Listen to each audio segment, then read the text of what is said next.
You're tuned in live to Rainier Avenue Radio, your community radio station, for the short film by high school students sharing their activism and worldviews in advance of tomorrow's 39th annual rally and march, which will be going down tomorrow at 11 a.m., the march being at noon, the rally being at 11 a.m. Having some problems with the audio of our host right now, so we'll get that worked out and we'll come right back to you. Stay with us right here on Rainier Avenue Radio Live. You will hear their film and watch it live on the show. So stay tuned. Keep it right here on Rainier Avenue Radio, your community radio station.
You're tuned in live to Rainier Avenue Radio, your community radio station.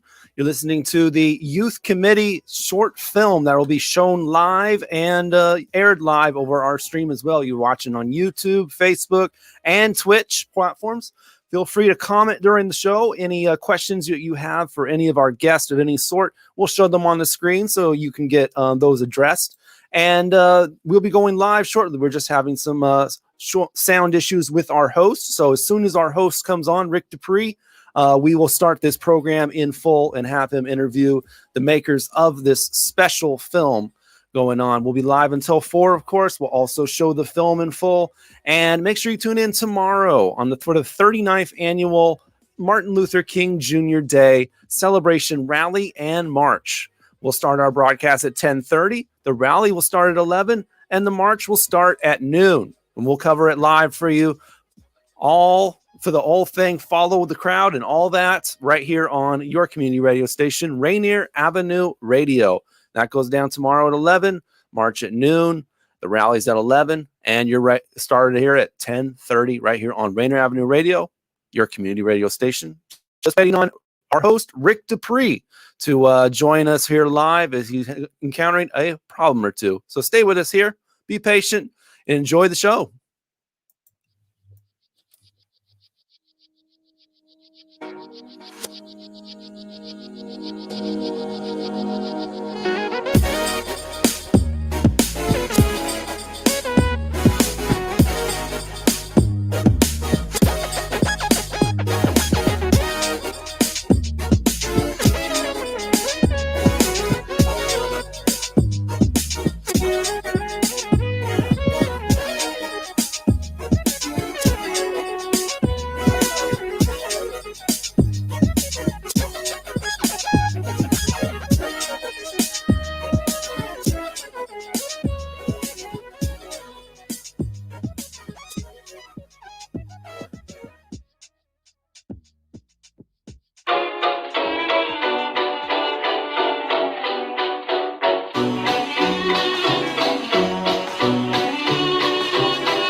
Hello, everybody. Due to some technical difficulties that were unanticipated, I'm actually going to host the show until Rainier Avenue's regular host is able to make it. So let's go ahead and bring in our youth. Let's bring in Aaliyah. Let's bring in Aaliyah first. Mrs. Ford, can you please tell everybody who you are, where you're from, and just whatever you want to tell us about yourself. Okay, well, I'm sorry. My name's Aaliyah Ford. I'm currently a senior at Kentwood High School. I'm 17 years old. I plan on attending Mississippi State University this fall, and things I like to do include hanging with family, friends, and drawing. Okay. Let's bring in Miss Alexis. Hello, my name is Alexis Baru. I'm a 10th grader at Foster High School in Tukwila, Washington.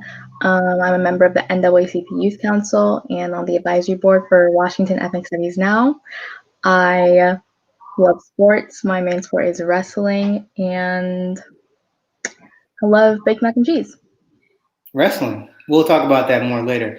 And can we bring in Mr. Palmer?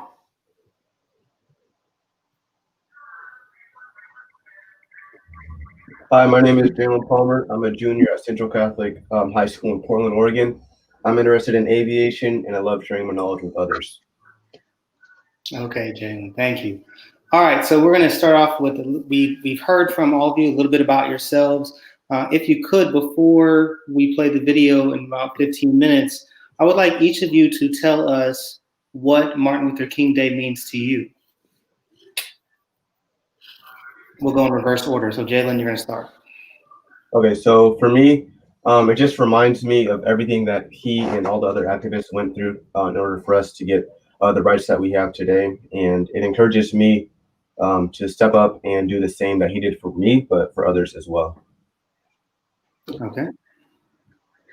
Martin Luther King Day to me is a reminder that we've come a long way, but we still have a long way to go.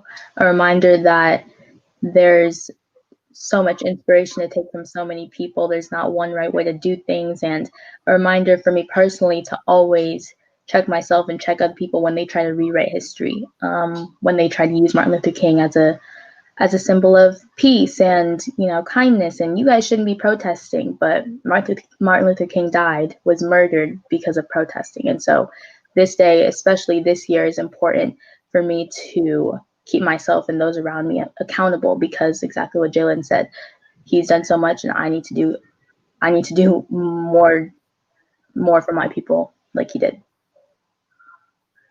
Martin Luther King Day to me is where I realized how lucky I am to be alive in this day and time, because back then I wouldn't have as many privileges and as many rights as I do now. So I'm thankful for that. Okay.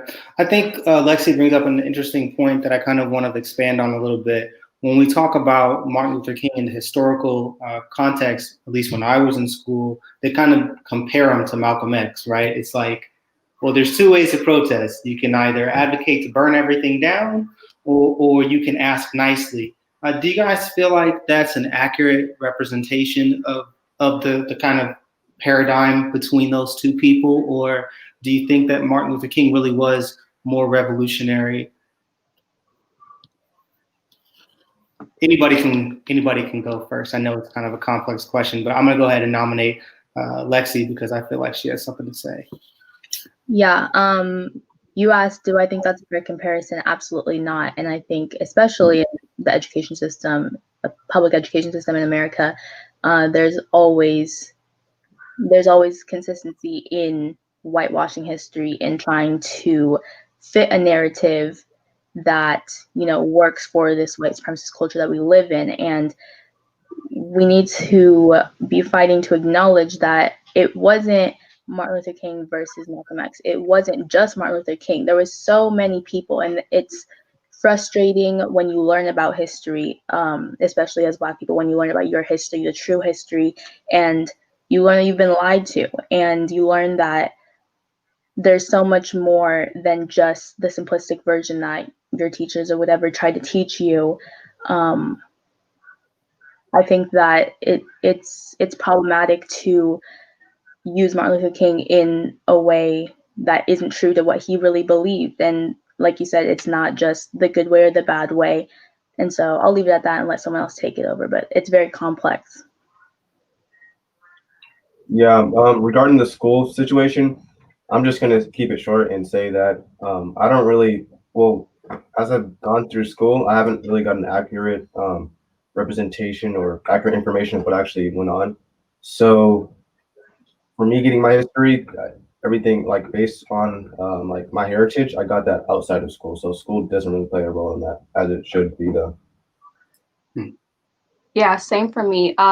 In school, they downplayed Martin Luther King, like, oh, like he was the start of a revolution. And it's kind of weird because, you know, you hear about Martin Luther King, you're like, oh, like he was the one that, you know, brought everything to light so it could be good for African Americans. But then there's other people like John Lewis and all these other type of people that have brought these issues to light, which I think is really important. But in school, we're only taught about Martin Luther King and slavery, which are both really downplayed. So I learned a lot of my stuff outside of the school system as well.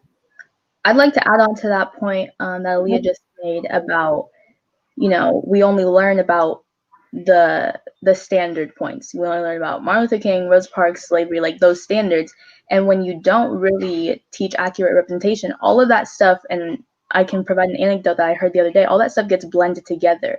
I was in a meeting the other day with an educator, and he said, he's a Black educator, he said that he had a conversation with a student one time, and they were talking about Martin Luther King, and he said, what do you know about Martin Luther King? And the student said, didn't he end slavery? And that is the type of phenomenon that goes on when you boil our complex, our deep, our rich history to a few pages in a textbook. We don't give justice to the people who got us here. It's interesting. When I was in school, actually, one of the first times I ever got sent to the principal's office was because I had a teacher that said in third grade that the Black folks were lucky to come here because they would have never found Jesus without slavery. And I had raised my hand, you know, and obviously had something to say about that.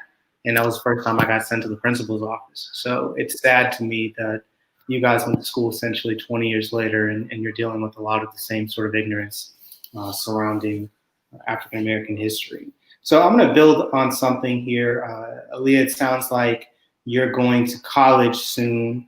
And with college comes conversations about affirmative action, about redressing historical wrongs. So the question I have for you is, do you think that today in 2020, that giving Black folks a opportunity to go to college through affirmative action is still necessary? Do you think that that's still something that's necessary? And what do you think when white students complain and say that that's unfair? Do you feel like it's unfair? I don't.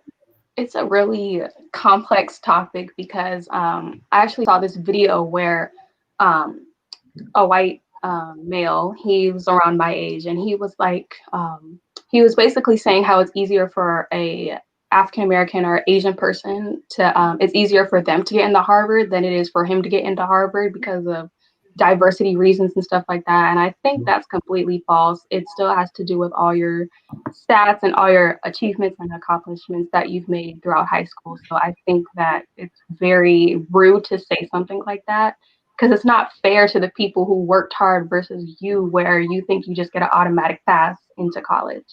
So. Anybody else like to comment on that? I think there's just so much ignorance around affirmative action, and comments that Aaliyah just said and experienced are testament to that. It's back to that thing, like people just love to boil things down and make it so simplistic so that they feel better about what they're saying. And it's ignorant. There's so many layers to affirmative action and people don't really understand that. And I'm not an expert, but I'm telling you that people of marginalized communities do not just get free passes to any college that they want. Okay. Jay? Yeah, I was going to say, so the person that Aaliyah was talking about just seems like there's more, like a lot of groups of people like him, like that just really like to downplay our success, and I don't think that's right. Yes. So I'm not going to give counter arguments because I don't necessarily believe in the counter argument, but I would just say that a lot of the frustration comes from the fact that folks don't always realize that they benefit from something that happened previously. So what happens is the line of reasoning is, I personally didn't benefit from discrimination. Therefore, my seat shouldn't be given to somebody else. And the biggest problem that I've always had with this line of reasoning is that it starts out with them believing that it's their seat. When we apply for colleges, when we apply for participation in programs, we're hoping that we get in, but we don't have any illusions about that seat being ours to begin with. We're not looking to exclude anybody else. And I think that line of reasoning, that sense of entitlement, is part of the reason why they're so offended by the fact that a seat could be held for somebody not like them. But also, what we know is that nobody ever attacks the legacy student seats. Nobody attacks the people whose parents donate the most money, etc. So what we know is we're fine reserving seats for some people, but for others, we don't feel so strongly about it. So I would just say that entire line of reasoning does boil down to how they feel about the person who's getting the pass. And that unfortunately has not changed since I was in school. In fact, when I was at University of Washington, a group of conservative students, I think it was the Republican Student Party, had a bake sale. And what they did is, with the bake sale, is they had a chocolate cookie, and it was like 40 cents. They had a sugar cookie, so a white cookie, and it was like $1.50. And they were using that analogy to say that that's how much harder it was to get into school. And they went ahead and put that table right next to ours, the Black Student Union, to try to make us feel uncomfortable. And what's interesting is that what's left out of their analysis is the price of poverty before that, and the price of different policies throughout American history that have disadvantaged African Americans and other groups. So the bake sale itself is a false narrative. But all this to say, we should move on to another question. So, Jalen, question for you specifically. As a young Black man, why do you think we have such low participation numbers in community service events, specifically when it comes to Black men? Because I've done so many different participation in community events, and we always have young Black women that are participating, but a lot of times young Black men are not involved. Before Jalen answers that question, I need a cosign. Ladies, would you say that's accurate? Has that been your experience? Yes. Yeah. Okay, so now I'm not just talking mess. So Jalen, now you can respond to it since I verified my version of events. Okay, so like a really difficult answer, but I feel like young African American women might be more willing to step up and take action, just because like they do have in the past they've had less rights than Black men, so they might feel a little bit more motivated to go and take charge. But that's not really an excuse for the African American men either. They need to get in the community. We need to get in the community, take action. So why are you taking action then? So I mean, we can use you as an example here, and we can juxtapose you against other people. What is it that makes you willing to do it versus maybe somebody else that's just like you? I mean, what do you think is going on there? I'm really not sure what the difference is. I just want to see change happen. I'm sure they want to see change happen as well, but I feel like it's a lack of motivation, but I'm not sure what causes that. Shots fired. Shots fired. That's what you're here for, though, is to answer these questions, and nobody really has one answer for this. So, ladies, do you have any hypothesis on that? And you can also answer it by saying why you're so active or why you think Black women are leading. I think that Black men necessarily aren't more involved is because they feel that they don't have to be. They think that, that there's better opportunities for them and stuff like that versus women. And I think it's motivational for African American women to be a part of these groups because we still are being discriminated to as of today, and so are Black men. But I feel women are just more motivated to get the issue out there and be, equal to everyone else. Okay. I'm glad that you're going last, Alexis. We have break in 3 minutes, so you got 2 minutes to give me your answer. Yeah, I think both Leah and Jalen touched on this, but the intersectionality that Black women face is powerful. It's prominent. It is definitely a big motivator for our community. And I can't necessarily speak for Black men or on Black men, but when you look at history, you see so many social movements that have been led by Black women, no matter if they were in, the forefront or whether they were doing behind the scenes stuff. And it has to do with a lot of different factors. And obviously no two people in one community are the same, but when we think about stereotypes, when we think about the way that Black men are perceived in media versus Black women, when we think about the different privileges that both groups have or don't have, because everyone has privilege. Privilege is not a bad word. There's just different experiences and different upbringings that affect Black women versus Black men. All right. Now, I'm not sure. I wasn't keeping track of the timer, but I'm sure that we're gonna roll into the breaks, and we have 30 seconds. So we'll just do this. Who's your favorite rapper? Each one of you, fire it off.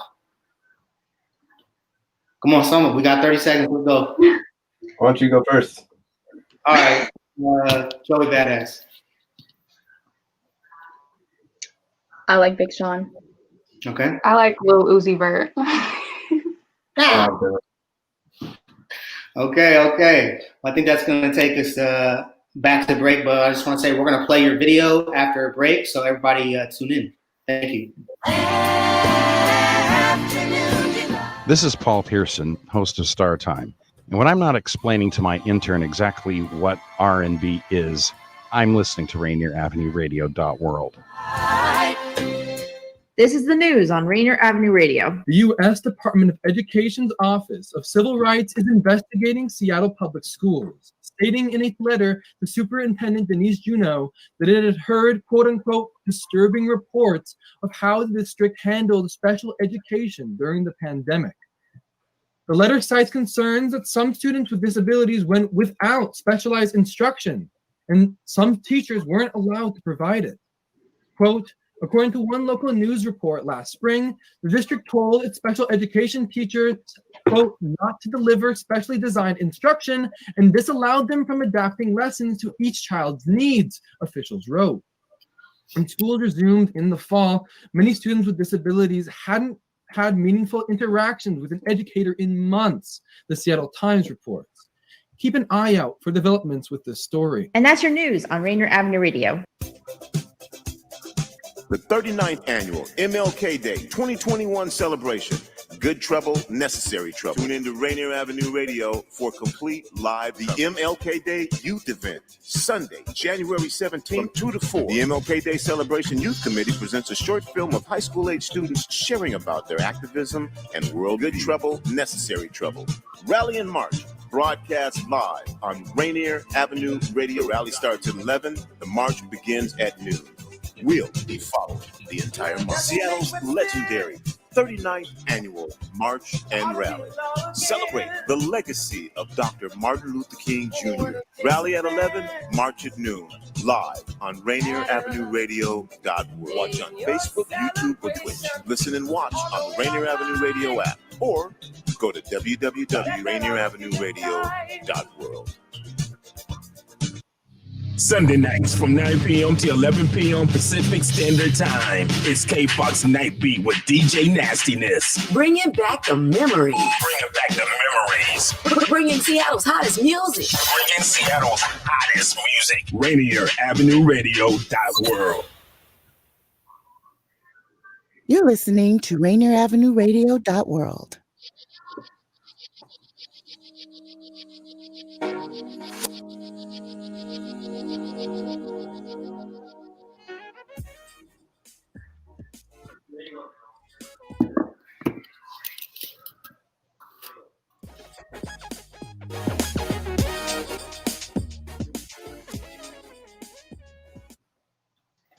All right. Thank you for tuning in, everybody that's out there in the world. So we're about to play a video for you. And this year I asked Lexi and Aaliyah, they were our interns, our first set of interns ever for the Martin Luther King March Coalition, to prepare and produce a video where they got the thoughts of their peers on 2020, on the protests, on activism. So that's what that is. And then tomorrow, the MLK Coalition will still be having our regular march that will start at Garfield. And you show up between 10:30 and 11 for the start time. And we will have a program at before and after the march. So without further ado, I'm going to go ahead and ask the people who do the technical stuff, because that's not me, to play the video.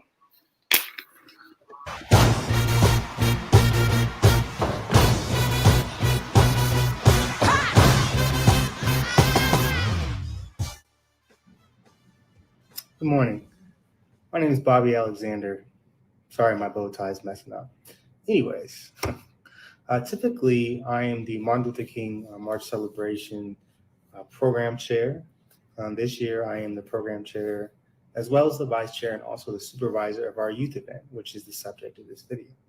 So our youth event typically is an indoor event held at Langston Hughes with lots of celebrations. It's cake, it's ice cream, it's dancing, it's poetry, it's spoken word.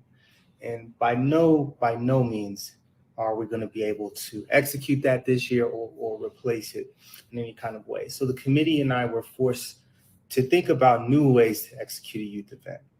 And obviously the outcome was going to be that it was virtual, but even still we had questions about what do we want to do? So what we did this year was we turned to young people. For the first time ever, the coalition actually hired 3 youth interns. So we've never had interns in the past that were professionals, but we had 3 professional interns this year. They are all high school aged Black women, and we were very excited about them and their ideas. So we turned to them, and what we settled on was a fireside chat, a discussion, you could say, with our young people.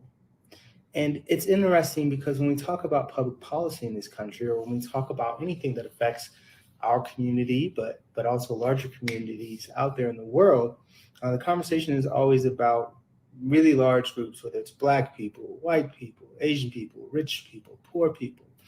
But not so often are we focused specifically on young people, high schoolers. And it's interesting because those are our next wave of leaders. So having said that, we're really excited when we stumbled upon this idea of asking our interns to reach out to their peers and ask them questions that they feel their peers would respond to. So this year, our event is going to be stepping into the minds of young people and really asking them those important questions about our world and how it's turning so fast right now, maybe at a faster rate than it's ever been. And that's exactly why it's so important to know what's going on in their heads. And hopefully everybody recognizes that although this event may not be what you expected, although this event may not be typical, it's necessary. This is the type of thing that we need to do to connect across the age groups. So many times, especially in the African American community, we have this issue where there's a gap between the old heads and the young heads. And the easiest way to fix that is to have some common understanding. So hopefully this program can take us in that direction. It's my goal that at the end of this, people will say, wow, I didn't realize these young people were so intelligent. And let me tell you, you should be proud of these young people. They're trying to advance in their lives and academics, socially, all of the different things that you remember from your youth, and they're trying to do it during COVID. Really, it's unbelievable, and we owe these young people our attention, so I hope you enjoy the program. Lift every voice and sing till earth and heaven ring, ring with the harmonies of liberty. Let our rejoicing rise high as the listening skies. Let it resound loud as the rolling seas. Sing a song full of the faith that the dark past has taught us. Sing a song full of the hope that the present has brought us.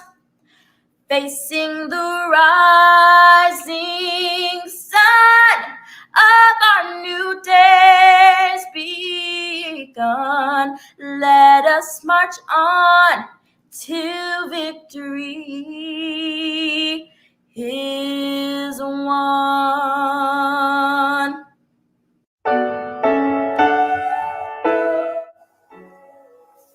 My name is Sean Epps. I'm 17 and I'm a senior at Rainier Lake High School. The time I stood up for something I believed in was probably when I protested Black Lives Matter in early June after the death of George Floyd. Hi, I'm Jasmine Barrett, and I'm in 9th grade. And I used to be a Washington Middle School student. And a time where I stood up for what I believed is when a family member of mine was in a way racist, and we ended up having an argument, and I basically stood up to them and I said that that's not fair to those other races, and that's not cool. Hello, my name is Leah Scott. I am 17 years old and I'm a current senior at Roosevelt High School.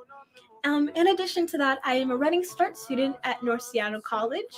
My current affiliations would be that I am the student body president at North Seattle College. In addition to that, I am the co-president of the NAACP Youth Council located here in Washington State. A time that I stood up for what I believe in. The most recent event that I can really recall would be when we were taking a vote in our in my youth council to whether we wanted to advocate for the removal or firing of the superintendent of Seattle Public Schools. The majority positionality within the room was that they wanted to advocate for firing her. And my position was that I was opposed to it, essentially. And the premise of my opposition was that I felt as if the change or in leadership right now, especially in a time where we are in very sensitive times as well with the pandemic, and people are, students especially, are still navigating online learning, and to change leadership right now seems a bit contradictive to the goals and success if we were to bring somebody entirely new into this position and have them try to navigate it when everything is so jumbled.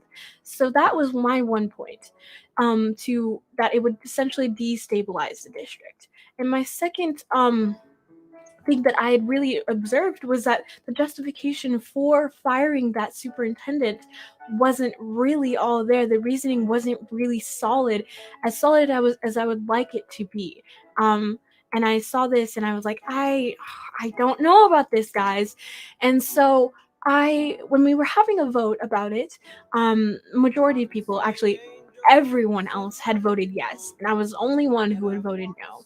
And people were like, who voted no? And I'm like, me. I voted no. I think it's essential when you have solid reasoning like that it will essentially destabilize the district, not based on a basis that isn't really as solid as it should be, that you stick up for what you believe in that case. And till this day, I still stand by what I said. What's essential when you are an activist is to stand up for what you believe in. When we are trying to essentially help people, that we're actually helping people. We need to look at the unintended consequences of all of this. And that's what I think is an activist is about. That's what I think activism is about, making sure we're looking at the unintended consequences and we know who we're helping and who we might not be really helping. My name is Thomas Jamil Foster. I'm 16 years old and I go to Rainier Beach High School. A time that I stood up for myself and others is when I rallied at a Seattle Public School District meeting in support of the Black Lives Matter at School Week with the NAACP Youth Council. Hello, my name is Jordan Howard. I attend Seattle Academy and I'm 17 years old. A time where I stood up for myself was in 7th grade when a kid called me a derogatory name to try to throw off my game. We won the match, but after I approached my coach and told him about the situation. I also told my mom as well, and she was very surprised, so we emailed the coach about the consequences the kid was going to face since he has displayed bad sportsmanship. We didn't hear from him for a while, but the next match day, when we played him, prior to the game, my coach told me the kid had apologized to me or else we would not play the match. He apologized to me and we won the game. The lesson to this is to think before you act and not to act that lash out in anger. Hi, my name is Alexander Perez. I am 15 and I'm a sophomore and I attend Foster High School. So a time when I stood up for myself or for what I believe in is when I was on my friend's Instagram Live And then this one guy came on it as well, and he greeted them by saying like, "Hey, F slur." F slur used against the LGBTQ community. And so I was really caught off guard. I was like, "Hey, what's happening? It's not okay." And so I like typed that out and I told him, I was like, "That's not okay. You shouldn't be using that word because he's a straight cis male, and so he has no right to be using that word." And so I strongly believe that if you do not reside like within, if you are not a part of the LGBT community, you don't have a right to use the F slur. Hi, I'm Tara Young. My pronouns are she, her, and I'm a junior in high school. I work with Root of Our Youth, which is the student branch of the Root of Us, which is an NSD grassroots organization. And I also work with Equity Institute. A time where I stood up for what I believe in is when, this year actually, my teacher had us read an article in class, and it was pretty offensive. It was pretty racist, and not in an overt way, but in a way that a lot of people aren't aware of. I think if you're not looking for it, you wouldn't realize it was bad. But our assignment was to write an essay about what we learned from it. And instead of writing what I learned from it, I wrote about why it was bad, why it was offensive, why it shouldn't be seen by students, why we shouldn't be learning it in class. And it went over well. My teacher agreed. So that was good. Hi, my name is Cindy B. Coleman, and I am 17 years old. I'm currently duly enrolled at Renton High School and Bellevue College, but soon I'm graduating and I will be going to Howard University. A time when I stood up for someone else was in my sophomore year advisory class. My advisory teacher was a woman of whom I was not a fan because she had this habit of going off on students and picking at them, picking on them, so I didn't like her. But something pushed me over the edge one day, and that was when, in a very quiet advisory class, no one was speaking, no one was really doing anything, there was a student on her phone, and my teacher, did not like that. So my teacher told her, get off your phone, find some homework or some reading to do or something, that I don't want anybody on their phones.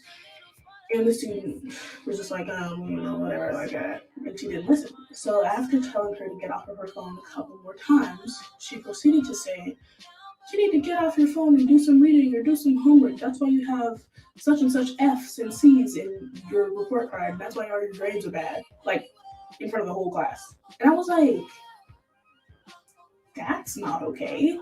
And so that's what I told her. I was like, that's not okay. You can't say that to a student in front of the whole class. Like, it would have been bad enough if you would just said that to a student at all.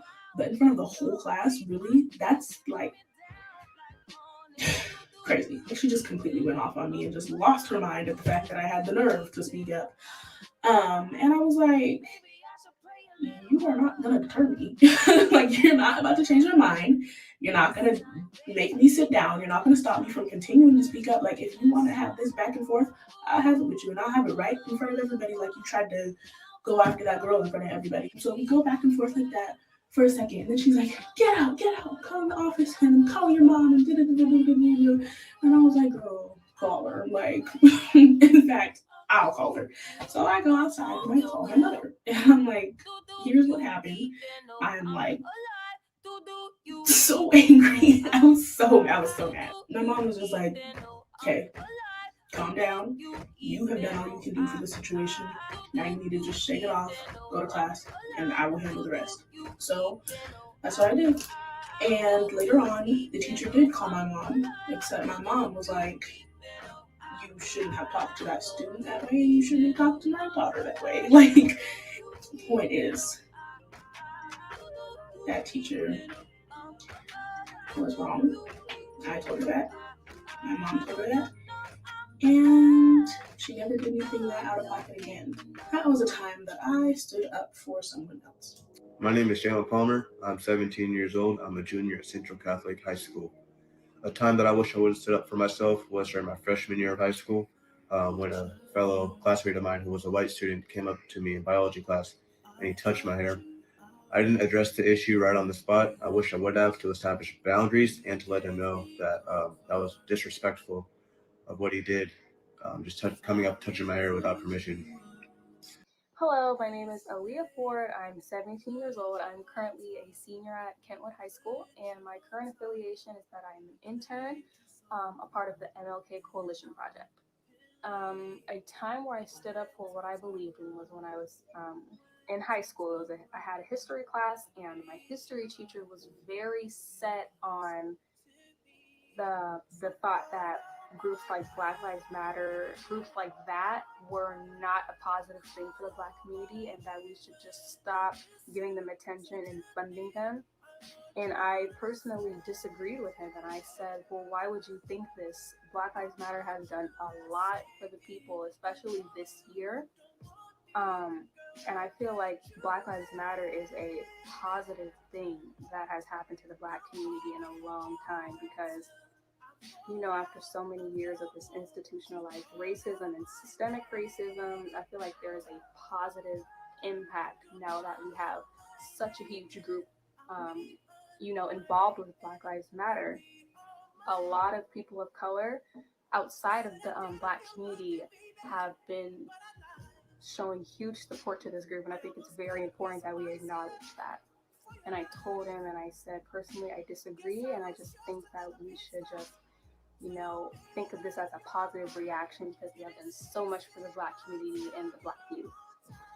Hello, my name is Alexis Burrow. I'm a 10th grader at Foster High School in Tukwila, Washington. I'm a member of the NAACP Youth Council, on the advisory board for Washington Ethnic Studies Now, and an intern for the Seattle Martin Luther King Organizing Coalition. For this youth event, the interns were asked to talk about a social issue that was important to us, and due to the fact that I'm a part of a lot of organizations that have to do with the education system and injustices and inequities in the education system, that's an area that I knew I wanted to shed light on. So in the NAACP Youth Council, we have a list of demands, and one of our demands is to hire and retain more Black educators in Washington State. To add context to this, I do go to one of the most diverse school districts in the nation, and as a Black person, being in the school system for about 11 years now, I have never been taught by another Black person. This phenomenon is something that we see time and time again, where in schools with high populations of Black and brown students, they're not being taught by Black and brown educators, which makes no sense because there are multiple studies that prove that when Black teachers are teaching, it doesn't only benefit students of color, it also benefits white students. Now, districts can talk all they want about how they have this many Black teachers or how they hire this many people of color, but when you really look at the retention rates of teachers of color, they are abysmally low. Whether it be because of blatant racism or a lack of support from administrators or lack of diversity in peers or vice versa, there's multiple reasons that teachers of color are pushed out of districts. This also is not doing just a disservice to teachers, it's, like I said before, doing a disservice to all students. Students aren't unfamiliar with the idea of lack of representation. Along with Black educators, we need to be teaching proper ethnic studies, and we need to be teaching proper ethnic studies from proper ethnic studies teachers. We need Black educators, we need ethnic studies. I'll say it again, we need Black educators, we need ethnic studies, we need Black educators, we need ethnic studies, and we don't need the whitewashed version of either of these. We need to be doing the work to make sure that Black educators are being afforded equitable opportunities. We need to ensure that they're not being overburdened or tokenized in districts. We need to make sure that we're not putting them in harmful situations, rather environments that are conducive to their success. And we need to be amplifying and giving power to their voices, because if Black educators thrive, everyone thrives. Thank you. You're broken down and tired of living life on the merry-go-round. And you can't find a fighter, but I see it in you, so we gon' walk it out. Move mountains, we gon' walk it out and move mountains. And I'll rise like the day, I'll rise up. Who I look up to, the Tuskegee Airmen. I want to be a pilot when I grow up, and I want to find the military. Those are the pioneers for Black aviators and military. I have a lot of respect for them, and I appreciate all that they went through to give me opportunities nowadays. An inspirational role model when it comes to racial justice, I believe, is Martin Luther King Jr. Person who I look up to in history or activism is Jackie Robinson, simply because of his class and perseverance. In 1947, he became the first African American to play in Major League Baseball. He featured in 6 World Series and also became instrumental in the 1955 World Series win for the Brooklyn Dodgers. In 1956, he retired from Major League Baseball. In 1997, he became the first athlete in sports history to have his number retired.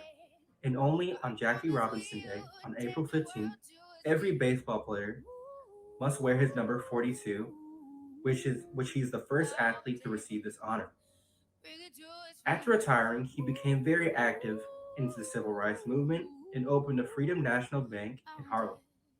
Also, he became the first African American to be a vice president in any major American company, which led the way for many generations of African Americans in sports, politics, and also business. When I look for inspiration on talks about race and social issues within specifically in the American context, I look towards Black intellectuals, and mostly the Black intellectuals that I look towards tend to be economists. So within this, I look at Glenn Lowry, I look at Thomas Sowell, I look at John McWhorter, I look at Coleman Hughes, Walter E. Williams, who just recently passed away this Wednesday. Breaks my heart to see. But these are the people that I look towards because they think critically about these racial issues. They think critically about affirmative action, all of these things, and they look at the real and unintended consequences, and they look at what they do for minorities and what they might not be doing for minorities that may not be helping them, essentially.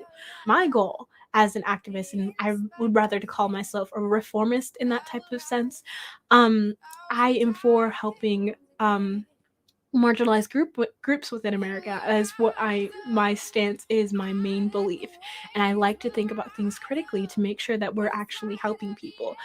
I think that too often people glance over things and think, oh, this sounds right, this looks right, this has great intentions, but what is the impact? What is the actual impact on these communities that are living these lives every day, and you're making decisions for them when you're not even looking how it actually may impact them? A role model that I would have would be Alexandria Ocasio-Cortez. AOC really speaks on issues that I believe in and that I see as well, and she also is just like connects really well with the youth and really connects with like the younger people. And I also see myself in her because she's Latina and I'm Latino, and so I really like that like representation of like if I were to want to go into like whatever she does, I'm capable and it's possible for me to do that. My role models are the adults that we work with in the Root of Our Youth, Fernell Miller, Aaron Jones, to name a few. They're amazing, they're incredible. I learned so much from them. Also, Yuri Kochiyama, she was an Asian American activist who was close friends with Malcolm X, and she reminds me of BIPOC unity, the importance of that, and that Asian Americans have a place in activism. When it comes to social justice, I look up to, well, I'm a poet myself, and so I like Ebony Stewart. She's a poet, and she basically kind of talks about race and rape and a whole bunch of other things, and she's not afraid to speak out against it, and she goes around the world doing her poetry and covers the topic, and I feel inspired by her for having the courage to do so, even though she gets a lot of hate from it. Someone that I look up to in history is Angela Davis. She's strong, she's forward thinking, and she set a tone of what intersectionality should be in modern day activism, which I just truly admire. A historical figure that I look up to. I can't say that there are any historical figures in particular that I'm like, oh wow, I want to be just like them. But I do think often of my ancestors who actually had to endure slavery. And I think about how, despite slavery and all of the crazy things that happened, my family fought through that and got through that. And that's the only reason I'm here today. It's really easy to become disconnected from like actual slavery, it's kind of like a thing, like when you go through something really traumatic in your childhood, you tend to kind of just block it out, as a coping mechanism. And I feel like collectively Black people kind of do the same thing with slavery, or at least I do. So when I just sit down and think about how I have ancestors that really did have to go through that, and yet I'm still here, like that's pretty amazing to me. So I really respect and look up to the strength of those that came before me, because without them and their strength and tenacity, I would not be here. Every day I wake and everything is broken. Turning off my phone just to get out of bed. Get home every evening and history's repeating. Turning off my phone cause it's hurting my chest. Yeah, and heaven knows I'm not helpless. Yeah, but what can I do? I can't see the use in me crying if I'm not even trying to make the change I wanna see. I can't sit and hope, I can't just sit and pray that I can find the love when all I see is pain. I believe that some people think of Black and brown youth as having no father figure and looking up to rappers. My thoughts on today's social issues within the Black and brown community, specifically relating to youth. I find that the ideas today that youth have, defunding the police, I think we're cutting off the essential audience that we need to be reaching. I've talked about this several times, but the essential relationship between the Black community especially and the police, who essentially are supposed to be protecting us, is really, really strained. And to our youth right now are pushing forward this narrative of ACAB, and it's not helping building that relationship. The biggest issue we are facing in this community is the lack of good education. With the access of good education, there comes more college opportunities, more job opportunities, and with that, more financial wealth to buy property and homes. And with those investments, you can provide for further generations. This is the reason why we need good education and access to it in the Black community. I feel like what's going on in our community, there's a lot of oppression, and with like the Black youth today is being dumbed down in some type of way. Like I feel like Black youth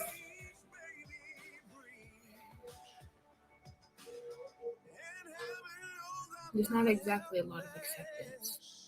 As where I live, my community, it's filled with a lot of Black and brown youth and people of color, and you can clearly see the difference of like the disadvantages that we have when you compare it to a predominantly white neighborhood. A predominantly white neighborhood has a lot more privileges than like the neighborhood I live in or the town I live in, and just like overall a lot more opportunities than my town has currently. An issue in my community is poverty. It's really bad. I don't have personally, I don't have a issue with the homeless setting up camps on the side of the street or on the side of the freeways, because I realize that at least they have somewhere to stay. But at the same time, they do leave some of their messes around. It doesn't bother me as much as it bothers others, but I feel like there's more that can be done in my community to make that better. My thoughts on today's social issues with the Black and brown community, specifically youth. I feel like there's a lot of segregation again. I feel like there's a lot of separation. All communities need help. I feel like all communities should have a positive impact on each other. I feel like good communities can really set a good example and make people want to do better in life. Some youth, the people of color, some aren't motivated and some aren't, because they believe they won't have the same opportunities as others. They won't believe they have the same rights and privileges as others, which is kind of true to an extent. But I feel like Black youth and people of color youth should really be determined, because without people like Martin Luther King and John Lewis and Rosa Parks and all these other very influential people in the Black community, we would not be where we are today, as far as we are today. One of the biggest issues that I think is facing our community is our community not acting as a community. Yes, police brutality, systemic racism, and the disparities that Black people just face in general on a day-to-day basis is horrible. But I feel as though from a younger perspective, we aren't acting as a community, whether it be homophobia, transphobia, ableism, classism, colorism. How can we actively try to fight for our rights as a whole when we aren't in support or advocating for every Black body? I just pray to see that more unity and more togetherness within my whole community, because our community is beautiful, our community is vibrant, it's colorful, it's everything, it's amazing. You know, I think today's social issues are the same as they've been for a long time. I think what's changed is that people don't need to be, we don't need to raise awareness anymore. People are already aware, they're just choosing to ignore it. So I think the biggest hurdle is getting the people that know about it to stop being willfully ignorant and to take part in action and making actual change instead of just sitting back and letting people of color fight for themselves. Run fast from a day job, running fast from the way it was. Jump quick to a paycheck, running back to the strip club. I'm never going back, never going back. No, you can't make me. Never going back, never going back. For me personally, I feel disconnected and also lonely because I haven't seen my friends for about 10 months. I try to keep myself entertained by playing soccer, working out, and also playing Xbox with my friends. I also try to keep myself engaged by doing Alpha Club and also doing Bible study. But I have to look at the bigger picture and notice that there are people in far worse situations than I'm in. People that can't pay rent, people that also can't provide food for their families because they don't have enough money, and also people that are probably unemployed. Also, the murders of George Floyd and Ahmaud Arbery have made me feel far worse and unsafe as a Black teen. Being Black during COVID has definitely been challenging, just because of all the issues that have risen up this year. And I really feel like a light is being shown on all of the issues that have been going on over the past years. So I think that there is some hope for change, and just in our world in general. Another thing is, it's a small topic, but I remember walking into those mini marts after school, and I remember the owners specifically telling the Black students to take off their hats or take off their glasses or something, just to make sure that we weren't doing anything suspicious. So like walking back into the same environments with a mask on kind of makes me feel like I'm in the same place. I have to look out for myself more and be more cautious of my actions. Being a Black teen during COVID, not having a fun time. When the quarantine began anyway, and George Floyd was murdered, it was uncomfortable, but not just because, we lost another innocent person to police brutality, but because all of a sudden everyone else cared about it too. Because people couldn't look away, they didn't have the regular stuff of life to distract us from what was going on. All people could do was sit and watch and see what was happening. People that I had known all my life to just not care about what Black people were going through were suddenly posting Black Lives Matter on Instagram, and not necessarily because they actually cared, but because if they didn't do those things, they would be viewed as racist, and they didn't want to be viewed as racist. It wasn't because they cared about Black people or anything. And that was just I'd really rather you just pretend you don't know about it. Watching them be fake like that when I know that they have made racist jokes to my face was that's not fun. Something I can say that I appreciate more though is my friendships with other people. because I know a lot of people are having a really hard time with their friendships because they don't know how to maintain them without seeing people every day at school or without seeing people regularly in general. But I have been really careful to make friendships that I knew could last without seeing each other every day, or I've been fortunate enough to make friendships in places where we only get to actually see each other regularly, like once a year, like Langston, TSN. I made a bunch of really close friends there, and because we already know how to maintain relationships throughout the year when we're not at TSN, quarantine wasn't really, it's not hard. And then I'm doing Running Start, so basically I don't have to have an adjustment, I don't have to try to figure out how to have friendships without seeing them every day because that's what I've been doing. And so I can say that I'm grateful for that.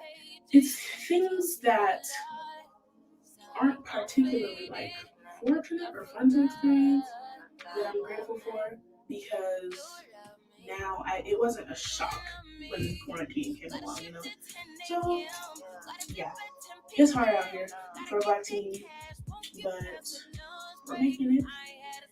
And, we're doing what we can. Just like our ancestors did. So, we've always done. I think we'll be okay. Thank you so much. COVID has definitely taught me a lot. COVID has stressed me all the way out. It's isolated me, but one thing that it's taught me is, once again, resilience. Just continue to push through everything that we've been through in 2020. You just had to keep pushing through. One day, when the glory comes, it will be ours. It will be ours. Oh, one day, when the war is won, we will be sure. We will be sure. Oh, glory, glory, glory. Oh, glory, glory, glory.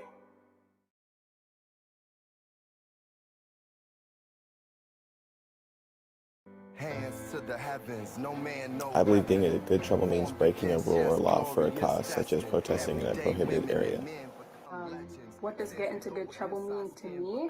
Personally, I think get into good trouble is the idea of getting into trouble for a good reason. Going to jail because for something you believe that you think is right. I think that's what it means. I think it's a very positive thing I think it's a very good quote from John Lewis. I think it holds great power. And I think people should really not take this into consideration, but really think about what it means and what get into good trouble really means.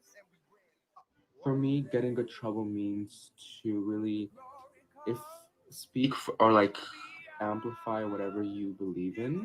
Like, for example, if you believe in climate change and LGBTQ rights, then make some noise, talk about it loud, like spark initiative. And if you still happen to like get in trouble for it, then then that's like you're getting in trouble for a good cause.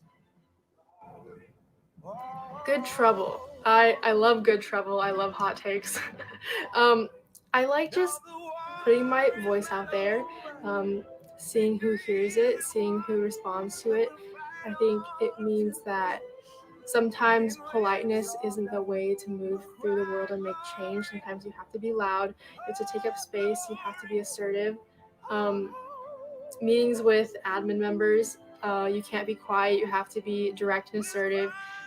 You can't sugarcoat things, you have to say it how it is and hope they respond well. Getting into good trouble means, like, even when someone speaks out, everybody's always trying to hush them, and they get in trouble for it. But never be afraid to speak out.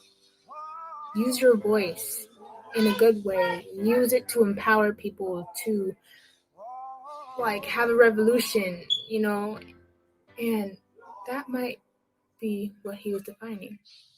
So be good trouble. It's for the greater good. even though you'll get in trouble.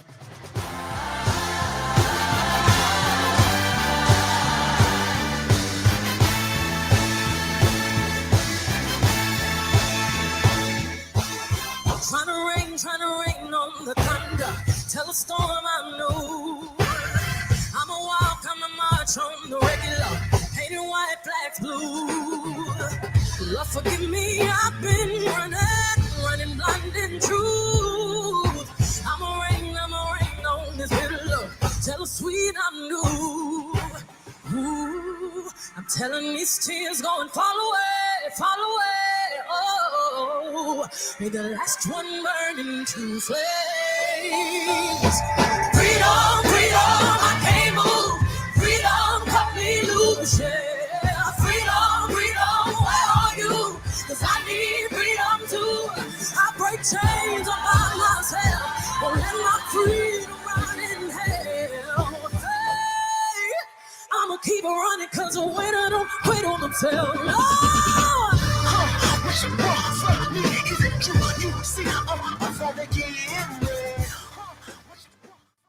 I have taken part in some issues on my community, and to start off, one would be I voiced my opinions as a student and then also as a person of color as to what I would like the new police chief of officer to be like, or how I would like them to act, or like what issues I would like them to sort of impact or take on as well during their time that they serve. I am a part of the MLK community, the coalition project. I am trying to get my friends into the mix of kind of what this project is about, and I want them to understand that this is a really positive impact and that on the work that we're doing. When it comes to things I've contributed to in my community, I've protested in Seattle, and I've helped my church with community service. One thing that I am interested in, I am leading a podcast right now, and I'm looking towards interviewing a police officer and trying to rebuild that relationship that is so often being destroyed.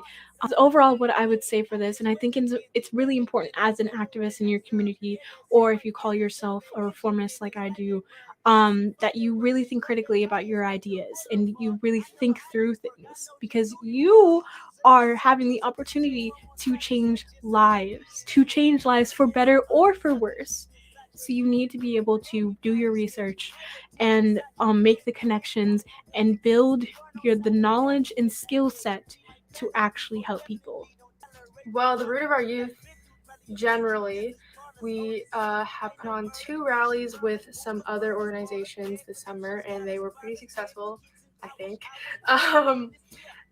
We raised awareness, but we also bridged the gap between educators and students, because students' voices are never heard. We're always looked past in conversations like this.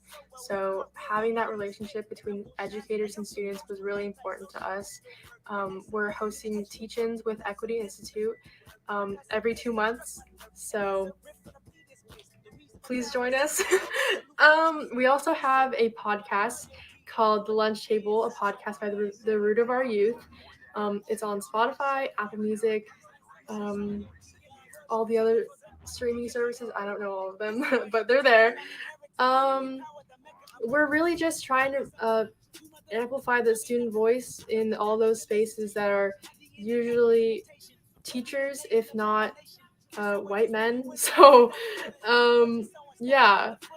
What I did is to actually spread awareness, and on my Instagram page is all about people of color and Black lives, and I basically I just spread awareness. And in my class, I made a presentation and I shared it to my class about the ending SARS movement, like end SARS movement, and we had a discussion about what we could do to help.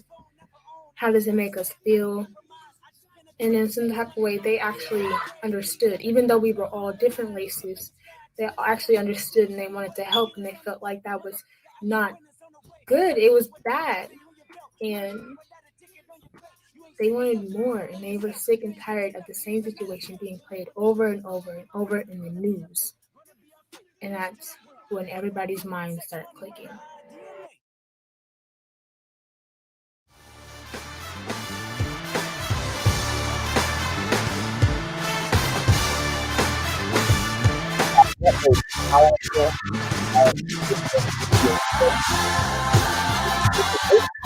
And thanks to Bobby Alexander for filling in. I was having mic problems and was not able to get that solved earlier. So, Bobby, thanks a lot. When we come back, we're going to talk to Bobby, to Alexis, to Aaliyah and Jalen, and we're going to talk not only about current events, but how the young voices will make a change for our future. Before we go to break, real quickly, just want to remind you, tomorrow we will be live at Garfield High School from 10:30 until 1. We'll bring you live coverage of the rally and the march. And then all week, our station manager, Tony B, will be in Washington, D.C., bringing us live updates of what's going on in Washington, D.C. with the inauguration of President-elect Joe Biden and Vice President-elect Kamala Harris, and historic in her stepping into that role, the first African-American and Asian-American woman to be in that role. Also, HBCU alumna, I should say, and she went to Howard University. So all of that this week. But when we come back, more conversation about that powerful video that we just saw and young voices about what and how they will shape the future right here on Rainier Avenue Radio. Rainier Avenue Radio.world is your 24/7 digital media hub. Tune in at Rainier Avenue Radio.world. Also find us on Facebook, Twitter, and TuneIn apps. Stay up to date on the coronavirus. Visit kingcounty.gov/COVID for information, guidance, and resources to help keep our communities safe and healthy. That's kingcounty.gov/COVID. This message is a public service of Rainier Avenue Radio.world. Women are not an homogenous group. We face discrimination differently depending on factors such as ethnicity, age, socioeconomic status, and more. Rainier Avenue Radio is proud to amplify women's voices. They are the experts of their own lives, initiating conversations within their community about challenges they face, the solutions they're working on, and the opportunities they see.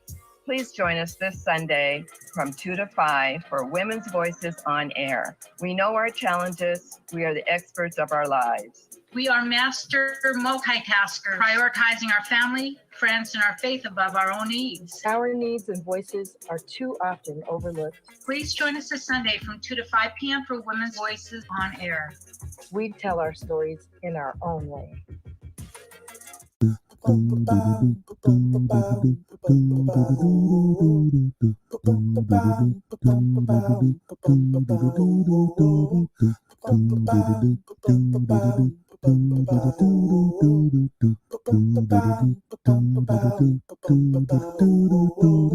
Wash your hands, don't touch your face, wipe things down, clean up your space. When you cough and sneeze, do responsibly.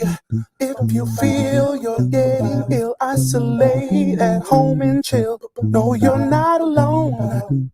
Please pick up your phone and call 206-477-3977. King County 206-477-3977. Public Health 206-477-3977. King County 206-477-3977. Public Health Community Radio Station will provide you with more information. Say Rainier Avenue Radio. Your community radio station will provide you with more information. Rainier Avenue Radio. You are listening to Rainier Avenue Radio.world. Don't forget to log on www.rainieravenue radio.world.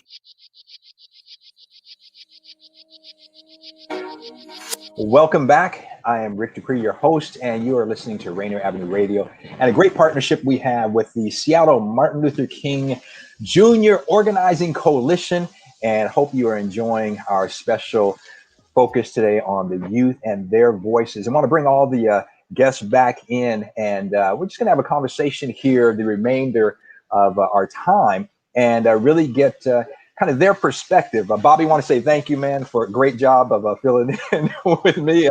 All the audio problems I was having, man, appreciate it. And welcome back to Alexis, Aaliyah, and Jalen. And first of all, I just want to ask each of you, seeing the video, I know you've seen it before, but seeing it in this context, and each time you see it, what goes through your mind, and what are you thinking when you see it? And Alexis, I'll start with you, and then we'll go from there. Well, I kind of have two answers. The first one, since I was like the one who edited it and was doing like the technical stuff, I was like, oh, I should have lowered the music here or like put something here. So that was my first answer. But then the other part was being able to like step back from that perspective, and even though I've heard the responses many times, like seeing it all together, uninterrupted, distracted from other things, I was really impressed by just the things that I learned and how I was like, oh, I never heard that part, and that actually makes really a lot of sense. And I just loved how all of the voices like kind of fit together, and how different responses went so well with another response, if that makes sense. Yeah, no, absolutely. Aaliyah, what about you? Kind of your take, sitting back and watching it in its entirety. Kind of what Alexis said, watching it uninterrupted. It was really nice because I knew that other people were watching it, and I was watching the comments and all of the positive feedback. And thanks to Alexis that really put the finishing touches on it. I think it was nice.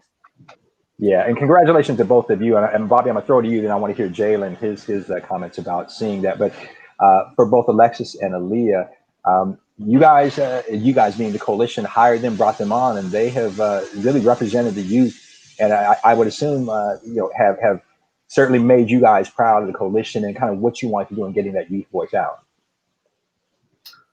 Yeah, I mean, I think when I watched the video, I think, wow, look at what these young ladies did. I feel some personal pride because I think when we decided to do this year, even people on the coalition probably weren't sure that we would be able to execute it or finish it.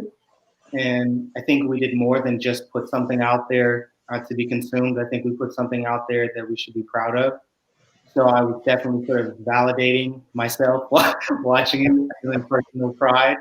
And then on the other hand, just the content itself, it makes me excited seeing the range of opinions. You know, you had one person there who basically sounds like a young economist who says, I'm a reformer, not a revolutionary. And we need that. We need that spectrum of beliefs in our community. I think that's good for free speech within our community, but it also highlights the necessity of having a range of approaches to getting justice. Yeah, absolutely, absolutely. And Jalen, you are the lone young man representing. But man, as you watched that video and heard those voices, what went through your mind?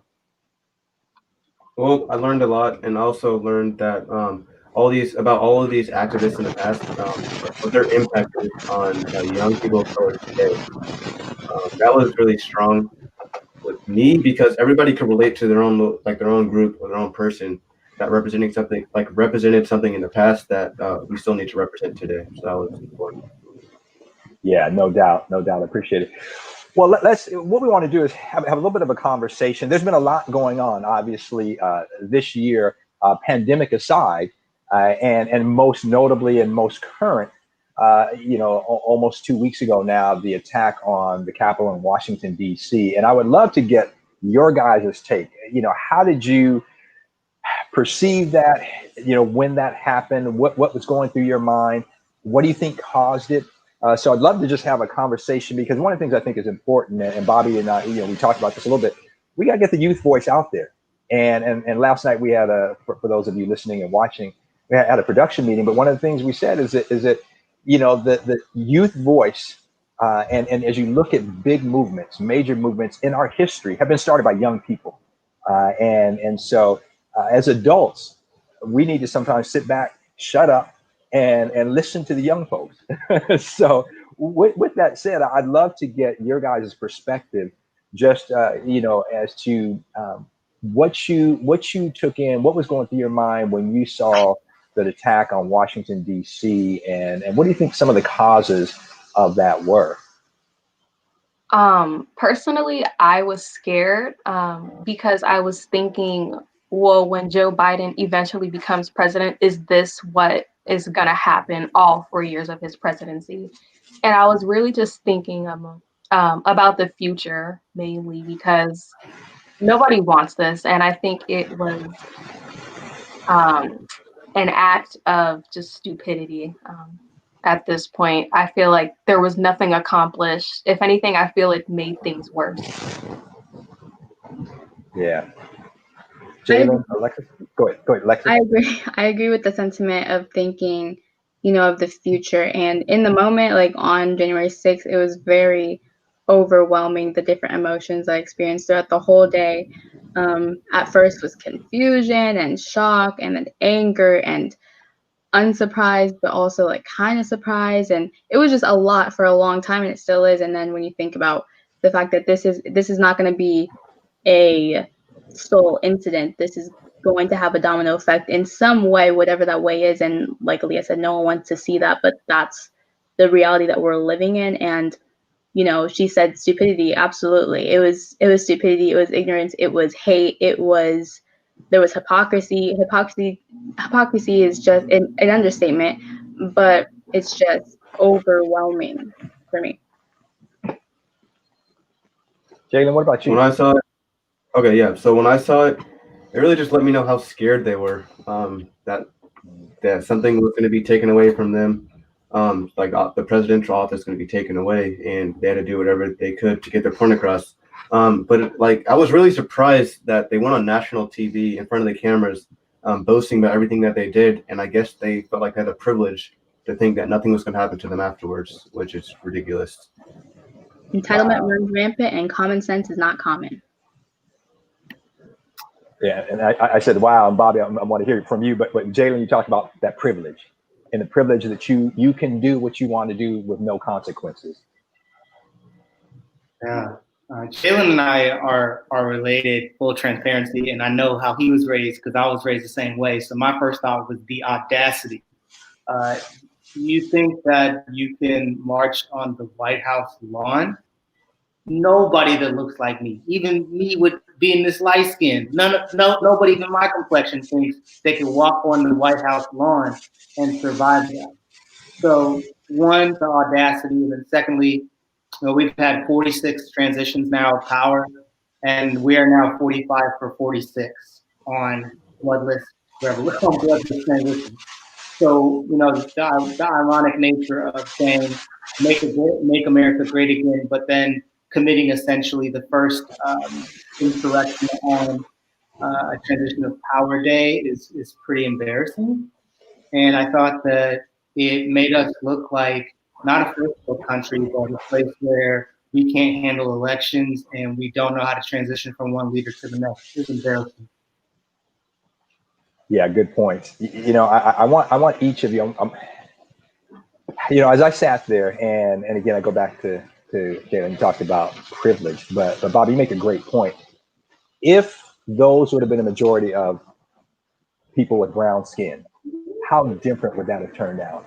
And from a brown person's perspective, I'm like, and part of my brain, that stuff never would have even happened. You wouldn't have got there. You wouldn't have got there. Yeah. So but you guys, I'm curious from you young people in particular, and we have, and just for you listening again, you're listening to Rainier Avenue Radio in our partnership with the Seattle Martin Luther King Jr. Organizing Coalition, and this kind of be the youth component of celebrating the life and the legacy of the Reverend Dr. Martin Luther King Jr. And for Alexis, Aaliyah, Jalen, I'm curious, what do you think caused? Why were those people there? Why were they so riled up and so against everything that's going on? In your opinions, what caused that? They were emboldened by not even just the past however long it's been since November, the past 4 years. And we hear this all the time, Donald Trump brought everyone out the woodworks. He made all these people feel comfortable. He made being discriminatory, racist, whatever it is, he made it acceptable. And I think some people, they don't, some people, they can think whatever they want, but at the end of the day, like, these people are believing something that the president's saying and that senators are saying, and it's lies. It's literally lies. And they're, I don't know if I want to use the word brainwash, but when you see all these court cases, all these pieces of evidence and things that are happening all being thrown out, like right in front of your face. It's all being thrown out. There's no evidence of election fraud. There's nothing at all. And these people still don't accept that. And so when you see this blatant act of just delusion, you really have to question like the severity of it. Some people are saying like, yeah, they're just ignorant. They're just this.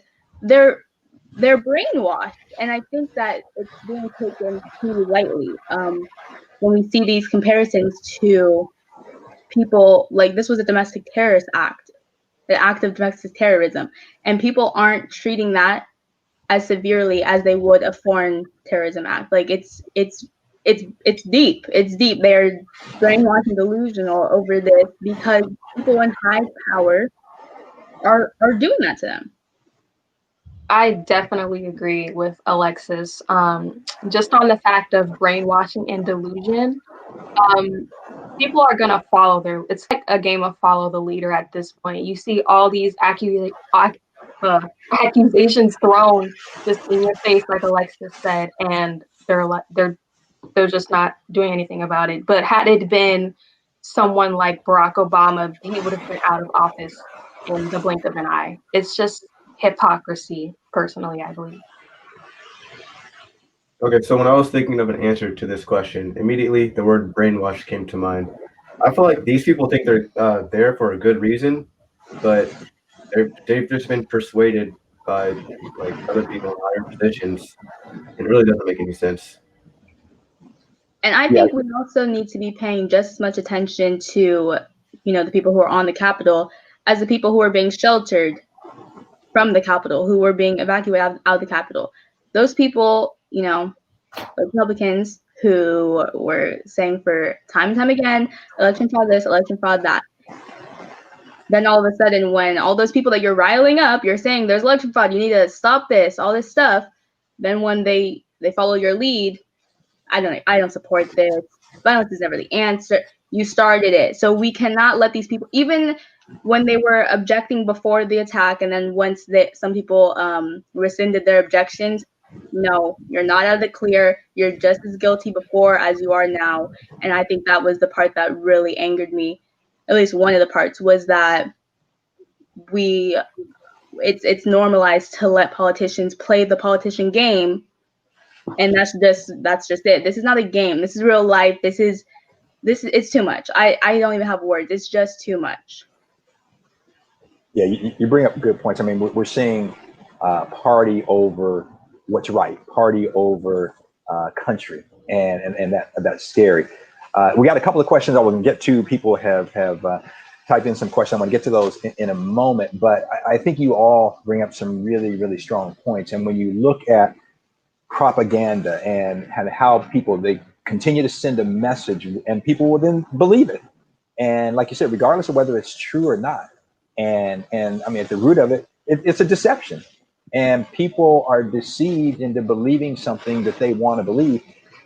I'm curious from your guys' perspective, and Bobby, I'll start with you if I can, and just why do you think people have gone with this deception, with this lie, with this, as Alexa, I think you said it, that there were close to 60, if not more, court cases that say, hey, there was no evidence of widespread fraud. But Donald Trump, before the election, started putting that in people's minds that if I lose, it's a fraudulent.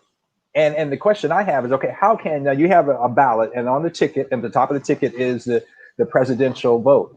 But then you have some new senators and new congresspeople that were voted in. They were on that same ballot, okay? And they now are in Washington. They don't have a problem with the fact that they got voted in, but then they're speaking out against at the top of the ticket. So how can one piece of the ballot be fraudulent, but the rest of that same ballot not be? But anyway, with that said, Bobby, I'll throw it to you, man, because it's why do people just follow this? What are some of the reasons why they hang on to this deception and things that are not true?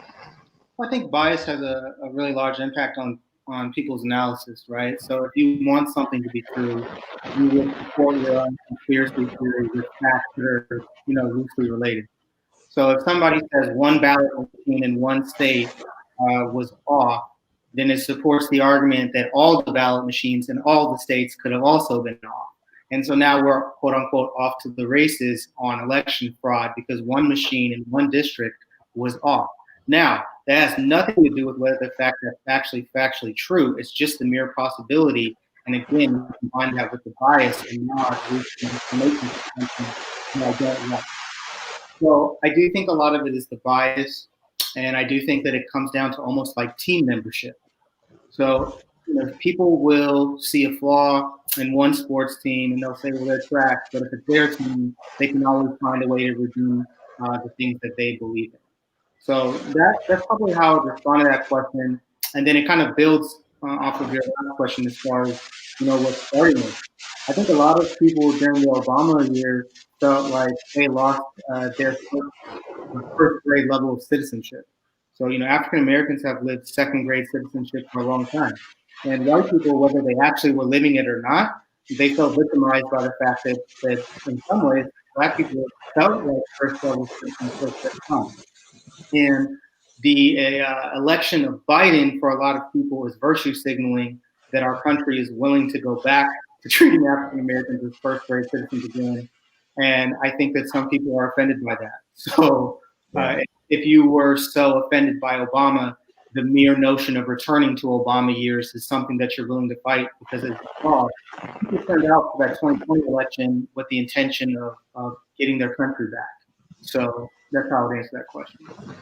And then I want to throw to the three of you and your comments, but I will say this as you look at it, that where the vote is being challenged the most are where you had people that look like us and poor people where they came out and you look at what Stacey Abrams did down in Georgia and getting us out, getting people of color out to vote. And those are the votes that are being challenged. And if you go back from 2012 and even before, but there has been an attack on voting rights. I mean, the fact that you think about, a Voting Rights Act had to be passed so we could vote. Okay.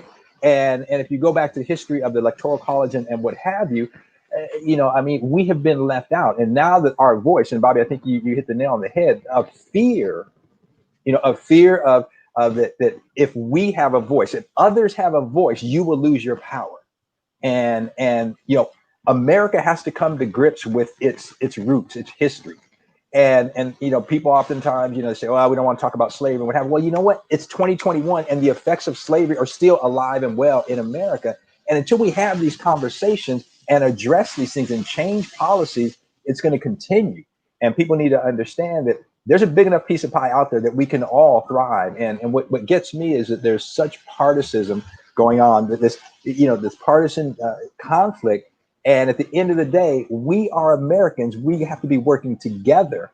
But it's and Donald Trump heightened it, and it's not just Donald Trump. It's the Republican Party, the far right, and it's the extremes on either far right or far left. But in this case, the far right, where they are polarizing so much, and it's like there's no compromise. Anyway, sorry for that sidebar, but for Jalen, Alexis, Malia, I'm curious, kind of your guys' feelings, about where we're at, and one of the questions is, how can we resolve some of this, in your guys' opinion?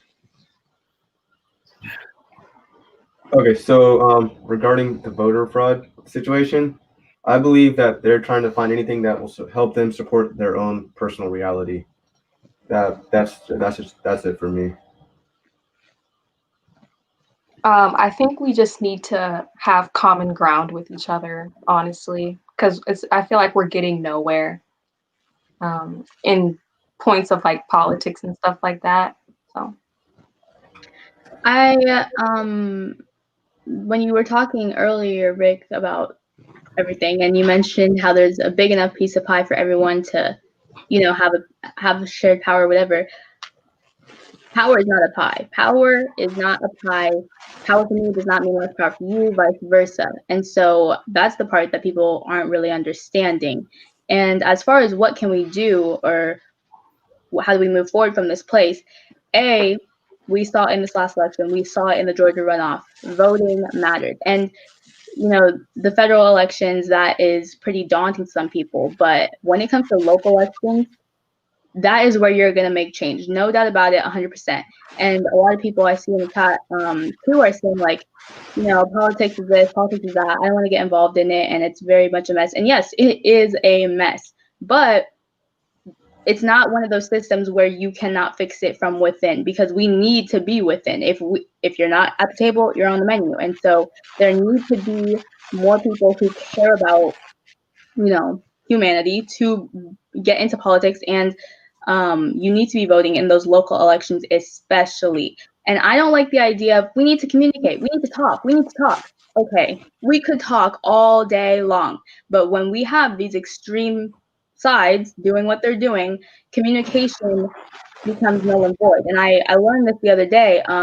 Someone said, yeah, communication is great, but it gets you nowhere if you have no shared values. You can't talk about racism if one side of the party doesn't even believe in it. You can't talk about discriminatory behavior when someone doesn't even acknowledge their privilege, doesn't even acknowledge the existence of XYZ. And so, yes, we need to talk. That's kind of common sense. But you cannot have communication with people who deny your existence. If you have no shared ground, if you have no common ground, shared values, nothing that will tether you to actually make progress, then, how far can you get? Alexis, I hear you talking about respect, and it's a mutual respect. It's okay if we disagree. We don't have to agree on everything, but at the end of the day, can we respect one another? And that is something that's missing. We're going to take a break in about 3 minutes, but we've had some questions coming up, and I want to hear from the three of you young people in particular.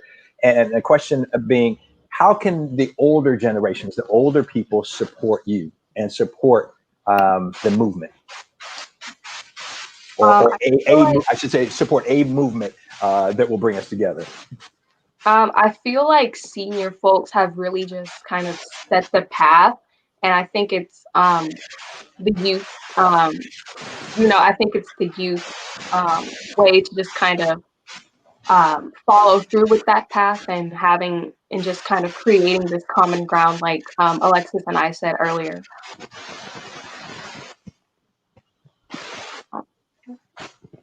Alexis, okay, so yeah, I think that we need to come together, work together. We're stronger together. We also have different backgrounds, experiences, and perspectives on the same issue. So those factors will really help us tackle these things together. As far as how older generations can help you, I think this is a perfect place to talk about the difference between allyship versus token stewardship. It's great to support the movement, support the people, and do everything from a distance. But if you're not side by side with us, if you're not putting yourself in positions that uplift our voices, if you're not using your privilege of being an older person who has more leverage, I guess, in society, then that support isn't as effective as you think it is. And so whether that be, stepping aside and letting a younger person or someone of a different community speak on that issue, whether that be compensating them for work that you think that they could be helpful for, like, it's all about the action, not really the sentiment, because sentiment is great, but again, how far will it get us? It will get us as far as sentiment will, but we need action. Yeah, good point. Bobby, any thoughts? We got about a minute before we're going to take a break, but any thoughts from you before we break? The big thing for this transition to take place between generations probably is respect. I think that some of the old heads have to understand that young people are not always going to look to them for the solution to modern problems. So it really needs to be the other way, that some of the old heads need to look down at younger people and ask them, how can we help? Because we have the resources with the policies that you think need to happen. But that would all start with discussing and understanding that young people are the experts on young people's problems. Good point. We're going to take a short break, and when we come back, we will wrap up our conversation with Bobby Alexander, Alexis Ruru, Jalen Palmer, and Aaliyah. We will wrap this up. You're listening to Rainier Avenue Radio, and Stay tuned because we got more to come right here. This is Paul Pearson, host of Star Time. And when I'm not trying out new wigs and cocktail recipes, I'm listening to Rainier Avenue Radio.world. This is the news on Rainier Avenue Radio. Seattle has been given the green light on distributing more of the COVID-19 vaccine. Under Washington's vaccine rollout plan, high-risk healthcare workers, high-risk first responders, and long-term care residents are the first eligible to receive the doses. However, Durkin's and other officials' vague language and lack of tangible community outreach has puzzled many residents, who are increasingly hesitant to trust the vaccine and its rollout. That all comes as the Trump administration asked governors nationwide to rapidly expand eligibility to receive doses. The abrupt federal policy shift on prioritization, which will make nearly a third of Americans eligible to be vaccinated, represent a departure from months of state planning and federal guidance on who should be eligible. It could up the vaccination rate, but it also threatens to add further confusion to an already rocky rollout and raises questions on how to best ensure equitable access to the doses. A spokesperson for Governor Inslee said the state would merely, quote unquote, consider the federal changes on eligibility, acknowledging differences between the new approach and the state's plan. Evan Bush with the Seattle Times reports. And that's your news on Rainier Avenue Radio. Lock in fresh juice with the newest hip hop and R&B. Every Wednesday night from 9 to 11 p.m. on Rainier Avenue Radio.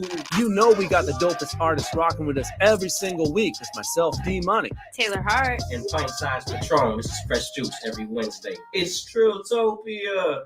Celebrate Black History Month with Rainier Avenue Radio.world. You'll hear interviews, panel discussion, issues that impact your life on a daily basis. Celebrate Black History Month with Rainier Avenue Radio. And did I mention? Every Wednesday night, live musical performances from the historic Columbia City Theater. Rainier Avenue Radio celebrates Black History Month all month long. Interviews, icons celebrating the history of Black Seattle, community leaders, community activists. In 1852, Seattle's first Black resident arrived. National viewpoints. In 1943, Harborview Hospital hired its first hosted by Rick Dupree, Tina Marie, and me, Tony B. In 1961, Dr. Martin Luther King Jr. made his first and only Seattle appearance. Did I mention every Wednesday in February, every Wednesday night, in celebration of Black History, live musical performances from the historic Columbia City Theater. I'll say it again. Every Wednesday, live musical performances from the historic Columbia City Theater in celebration of Black History Month. People you know, and some you may not. It's a celebration of Black History Month on Rainier Avenue Radio.world. Here with the Rainier Avenue Radio traffic update. You can listen to us in your car 24/7 anytime by downloading the free TuneIn app. Once you do, search Rainier Avenue Radio. And remember, do not curse out your fellow drivers. This has been your Rainier Avenue Radio traffic update. Welcome back to Rainier Avenue Radio's special celebrating the life and the legacy of Reverend Dr. Martin Luther King Jr. I'm Rick Dupree, your host, and joined by Bobby Alexander, Aaliyah Ford, Alexis Guru, and Jalen Palmer. And, we're just kind of wrapping up this conversation. We got a few minutes left before we wrap up. But before the break, we're having kind of the conversation. What needs to happen to bring us together, and how can the older generation support you better in the movement and bringing us together? I'm curious though, you guys, also, as we took a look at what happened in Washington, D.C. Almost 2 weeks ago, for me, what's troubling is that, who can I trust?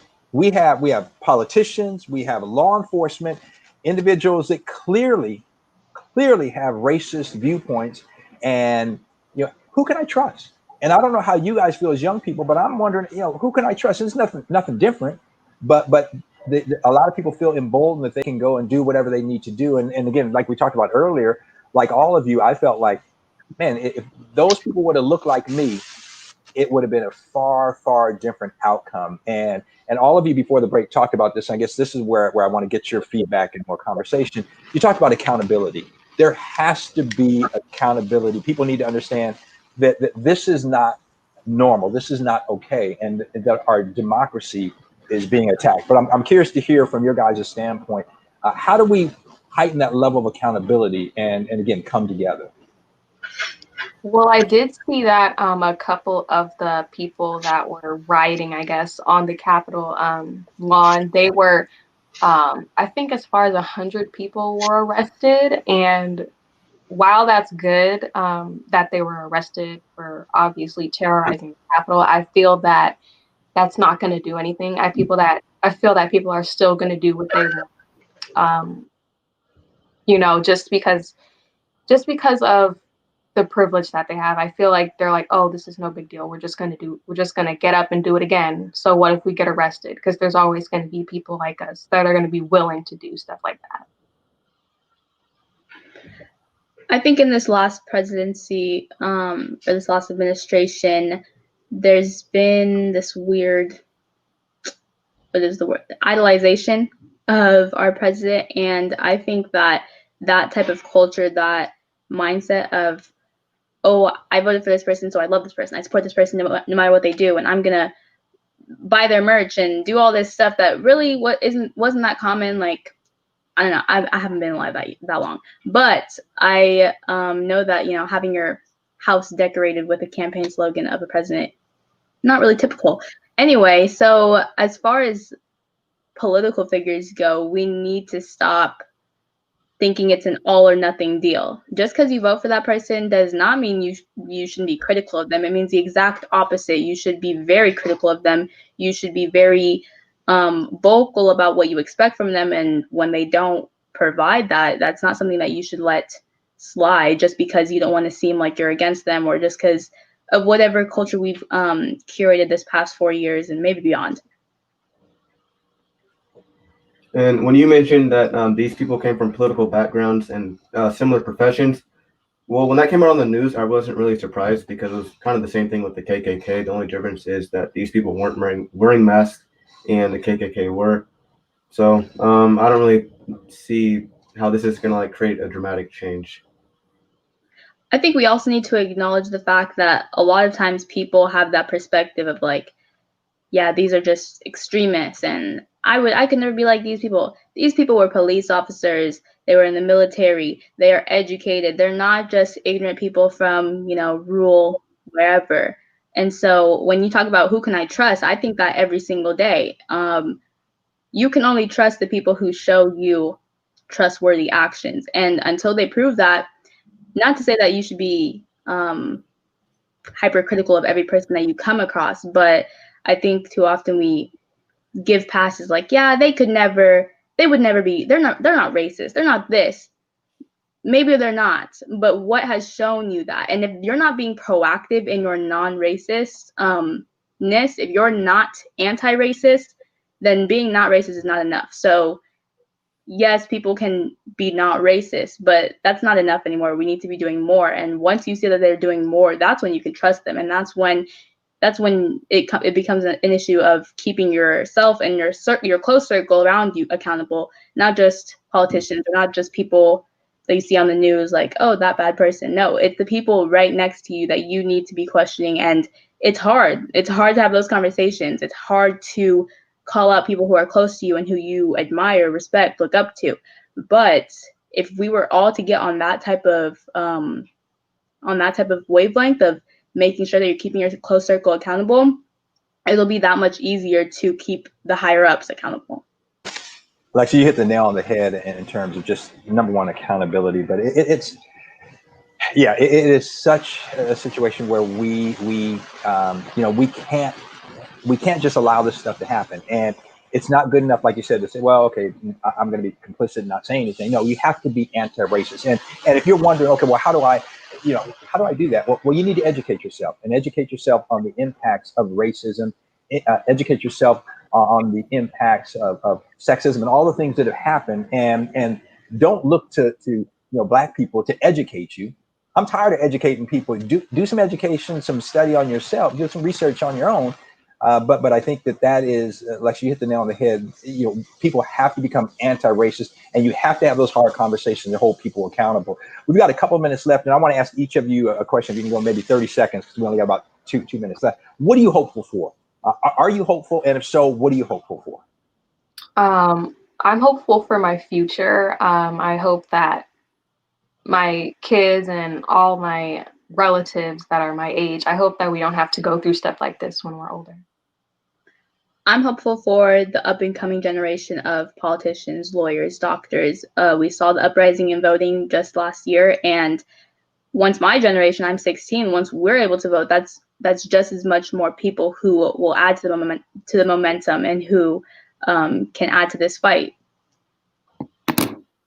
So over the past year, these issues have really been brought into the light. So going forward, I can't wait to see how many more people step up to the plate to take action to make change. Yeah, just hopeful that we will get more participation from people who haven't participated before, young, old, or whatever, and that they feel like this is their time to make a change in the world. And as far as the last question, I just want to say, as a prosecutor, I think that the district attorney in the place where those people committed insurrection have an opportunity to send a message that in the United States, that's an act of terrorism, and I wish that I had that opportunity. Man, well said. I hope those of you joining us today are listening to these young voices. Bobby, thank you for those closing comments. And, we've got to come together, people, but there's got to be a level of accountability. I wish we had more time. I hope you all have enjoyed Rainier Avenue Radio's partnership with the Seattle MLK Day Organizing Committee. Tomorrow, the rally and march. Make sure to tune in to Rainier Avenue Radio right here at 10:30. We'll be broadcasting 10:30 until 1 at Garfield High School. And this quick note, you should know, so the rally will be from 11 until 12. And we'll have the mic right there at the stage.